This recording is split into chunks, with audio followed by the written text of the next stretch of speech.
National Weather Service in Wilmington has issued a severe thunderstorm warning for southwestern Franklin County, Ohio, northwestern Pickaway County, Madison County, until 3 p.m. At 2:12 p.m., a severe thunderstorm was located near South Charleston, moving east at 55 miles an hour. Hazard, 60 miles an hour wind gusts and quarter-size hail. Source, radar indicated. Impact, minor hail damage to vehicles is possible. Expect wind damage to trees and power lines. Locations impacted include Columbus, Grove City, Upper Arlington, Hilliard, London, Jefferson, West Jefferson, Mount Sterling, Choctaw Lake, Lake Darby, Craneview Heights, Urban Crest, Valley View, Marble Cliff, Lafayette, South Solon, Midway, Harrisburg, Orient, and Newport.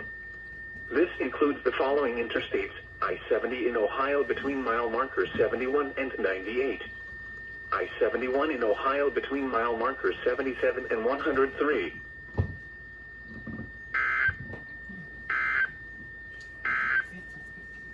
A severe thunderstorm warning remains in effect.